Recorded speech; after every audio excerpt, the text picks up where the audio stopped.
Oke, sebelum lanjut silahkan dukung channel ini dengan cara klik subscribe, like, dan share videonya jika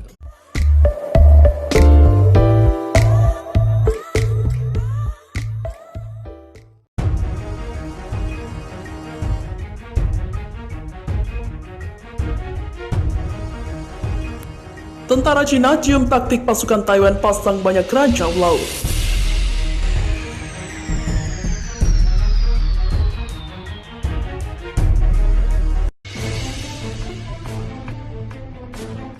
Strategi yang tepat wajib dimiliki Angkatan Bersenjata Taiwan untuk mengantisipasi agresi Tentara Pembebasan Rakyat Cina.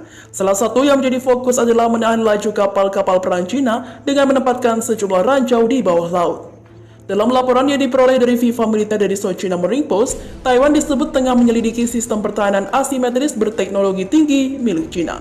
Hal ini dilakukan untuk menunda dan menahan pendaratan pasukan Cina dalam waktu yang cukup lama. Sehingga pasukan Angkatan Bersenjata Amerika sudah berada di daratan Taiwan saat tentara-tentara Cina tiba. Salah satu cara adalah menanam sejumlah ranjau bawah laut di perairan, terutama di Selat Taiwan. Jika Tentara Pembebasan Laut Cina mencoba menyerang Taiwan, itu pasti menjadi pertempuran asimetris. Letnan Lu Shishi, mantan instruktur Angkatan Darat Taiwan.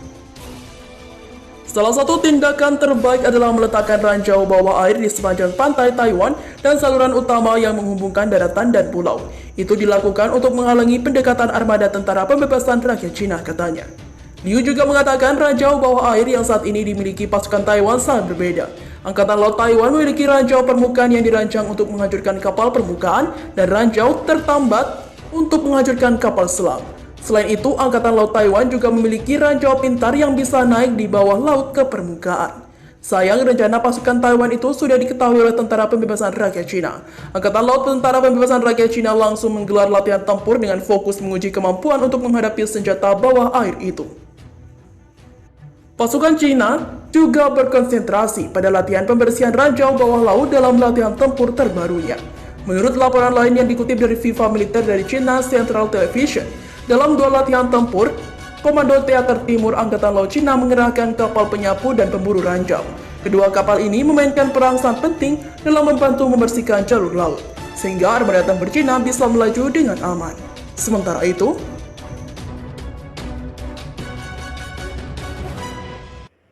Laut Cina Selatan bisa jadi medan tempur. Amerika terang-terangan beri peringatan ke Tiongkok. Angkatan Laut Amerika bakal kerahkan drone.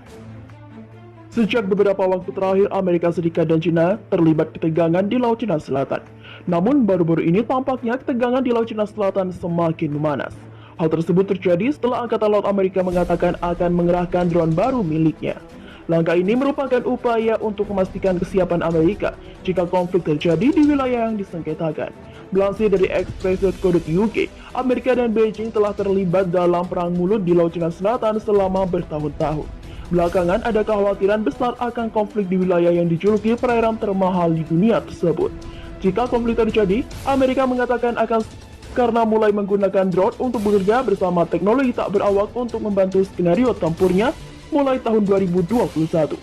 Pentingnya pernyataan tersebut dikemukakan oleh Laksamana Muda Robert Goucher, Direktur Markas Besar Maritim dengan Amerika Armada Pasifik, dan kami sedang mempersiapkan untuk awal 2021 agar dapat menjalankan masalah pertempuran armada yang berpusat pada teknologi tak berawak. Drone itu akan ada di laut, di atas laut, dan di bawah laut saat uji coba nanti, jelasnya. Menurut Euro Asia Times, keputusan tersebut diulurkan sebagai terobosan besar bagi Amerika. Operasi pelatihan secara rutin terjadi di perairan oleh semua negara yang mengklaim wilayah tersebut. Angkatan Laut Amerika secara teratur menjalankan masalah pertempuran armada yang memungkinkan militer untuk menguji bagaimana mereka akan mengerahkan pasukan jika konflik meletus. Amerika juga dilaporkan membutuhkan dana sekitar 2 miliar US dollar untuk memproduksi 10 kapal permukaan tak berawak selama 5 tahun ke depan. Permintaan ini masih mendapat tantangan dari Kongres. China mengklaim hampir semua Laut Cina Selatan yang strategis. Negara lain yang memperdebatkan hak mereka atas perairan termasuk Brunei, Indonesia, Filipina, dan Taiwan. Selama bertahun-tahun, Washington telah turun tangan untuk mendukung negara-negara tetangga Asia yang terancam oleh militer Cina. Kejadian ini bersama dengan kritik lain Amerika seputar penanganan Cina atas Hong Kong telah menyebabkan hubungan diplomatik merosot ke posisi terendah baru-baru ini. Di antara kekhawatiran banyak pakar politik atas perselisihan yang sedang berlangsung ini adalah kemungkinan bahwa peningkatan patroli dari kapal Angkatan Laut Amerika dapat menyebabkan konflik yang tidak disengaja. Profesor Oriana Skyler Mastro dari Universitas Georgetown merinci dengan tepat bagaimana hal ini dapat memicu kekuatan konflik ketika dia berbicara dengan Dewan Hubungan Luar Negeri tahun ini. Saya pikir ada beberapa faktor yang menunjukkan jika China dapat mencapai tujuannya. Upaya mengendalikan perairan China Selatan dapat meningkat. Amerika bisa bertindak lebih tegas, menyebabkan agresi di pihak China. Ada kemungkinan bahwa China akan sampai pada kesimpulan bahwa cara diplomatik untuk menangani situasi tersebut tidak berhasil. Papar Mastro kepada Express.co.uk. Sementara itu, contek perang 44 hari Armenia-Azerbaijan, China mulai siapkan strategi. Drone bunuh diri disebut-sebut jadi kunci. Nampaknya China sedang keteteran siapkan armada perang belakangan ini. Sebutan musuh semua negara nampaknya harus disandang China lantaran tahun ini negara tirai bambu tersebut banyak terlibat konflik dengan negara-negara di dunia. Tak tanggung-tanggung, China dengan sadis hentikan hubungan perdagangan dengan mitra-mitra dagang terbesar mereka hingga ciptakan kondisi tak nyaman. Aktivitas militer China juga meningkat pesat selama tahun 2020 ini. Pertama, dengan mulai gelar latihan militer di Laut Cina Selatan dan mengklaim hampir seluruh perairan internasional tersebut. Kedua, yaitu ketika China merasa dirugikan oleh kesepakatan perbatasan dengan India dan memulai konflik Lembah Galwan, salah satu titik perbatasan China dan India. Saat negara lain melimpung atau kelimpungan karena COVID-19, China sepertinya neka dan tetap melaksanakan agresi militer ke banyak tempat. Tak heran China mulai jadi sasaran banyak negara yang geram kepadanya.